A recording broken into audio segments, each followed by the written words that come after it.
Looney with that heat wave and on offense could make a big play over at the bomb sites. Oh my God, this is everything. $250,000 prize purse for these guys, and it all comes down to one damn round of S&D. Who will be crowned your champions? Here comes the push. Classic gonna be set up inside. He's gonna work on the plan here. And who's peeking in the corner? It was Scump Shoulder peeking for just a moment. Got some information. Is he going to fly in? The vision pulse comes out. They're aware he's at the steps, and that's going to slow everything down. Looney at top Grandma's. There's a player flanking around behind. Is he going to be able to win this? Not able to get it. First blood goes to Optic. And you know, in the grand scheme of things, that player is pretty important because now Optic's going to be able to go on a long flank. They didn't have success challenging it from the mid-map, but potentially pushing from the defensive side of things could break the setup. That's another one. It's 4 versus 2. They're able to pick up 1 kill. All of a sudden, 2v2. They're picking him up. It's now 4 down. Optic Gaming has done it. They go huge. Karma in the final round picks up 2 big kills. He finishes 9-7 in Game 7. But I tell you what, if anyone had any doubts about Rise Nation, they are over now. They played unbelievable. The guys will high five, shake hands. What a brutal, brutal battle. I mean, the physical and mental preparation you have to have for this. These guys have got to be absolutely exhausted, but now we'll have them center stage. And there it is.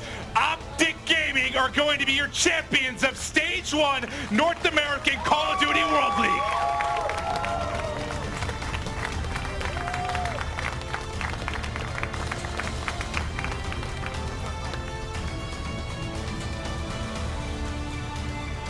Ladies and gentlemen, we have our champions. Give it up for them again. Optic Gaming, everybody.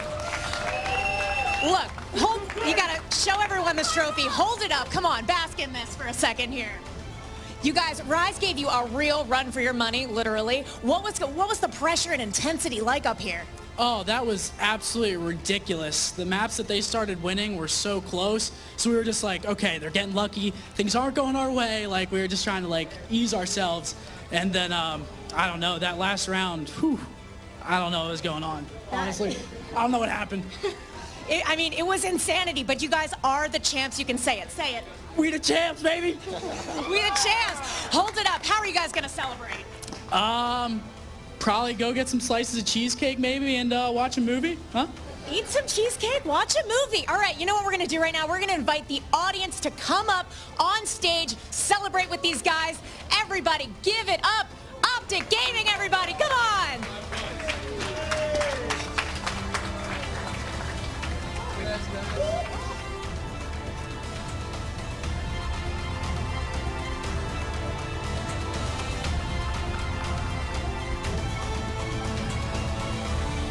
Congratulations, Optic Gaming. And you saw as soon as the crowd was allowed to go up, you saw the studio design director of Treyarch, David Bondor, first one up there to congratulate the champions of North America's Stage 1 Pro Division of the Call of Duty World League. I mean, he helped create this game with his team, and now they get to see who the best players are. And, you know, it was a tough game, but to no one's surprise, Optic Gaming reigns supreme. I will never forget this weekend for the rest of my life. What a performance from both Optic Gaming and Rise, a match that will live forever and ever in the history of Call of Duty esports. What a great weekend. I mean, we were hanging out with David here on the couch. It's awesome to see these guys genuinely get excited about some of the plays that these guys were making. And as Courage was saying, this is a weekend that none of us will ever forget. Yeah, this kind of ending, right? I mean, we half joked about how amazing it would be for all fans of Call of Duty to see a Game 7. And we said, what if it goes to round 11? Goes to round 11, down to what, the last 10 seconds to see who's going to be the last one standing. Optic Gaming post, that was I mean, I think Scump said it perfectly. He probably legitimately has no idea how that game ended, because with that kind of pressure and adrenaline pumping through, when it comes down to one round, 15 seconds to see if you're the best team, that's something you never forget. I cannot wait to see what Stage 2 now holds. Rise Nation, they lose, obviously, they don't get their third LAN event win in a row. You know they're going to be hungry. I think so many new people tuned into competitive Call of Duty this weekend are now forever fans. Welcome to COD Esports. You're going to have a hell of a ride. Yeah, of course, Rise Nation, like you said, sure, they don't get that three-peat, but, I mean, hey, they held their own. I mean, listen, even if you don't get the reverse sweep, to get 3 maps back in a row is not an easy feat against a team like Optic. It's just that at the end of the day, that's the difference. We talked about it earlier with Nadeshot. if you want to be the best, it's that one small difference that's gonna make or break it. Optic pulls through. Still a big congrats to Rise. You're still second place in the Pro Division. You're the #2 team. Sure, it doesn't sound as great in the heat of the moment, but that's something you got to carry pride going into stage 2 of the Pro Division, and that's what everyone's going to be looking forward to. The Call of Duty World League, I mean, it just started. I know it's funny to say because it's April, but it seriously just started. It's only stage 1. Oh yeah, and if you're Rise, you got to be proud with the way you played. I mean, as you were saying, they went down 3 maps so early on. Everybody was counting them out going into that CTF, but they didn't give up.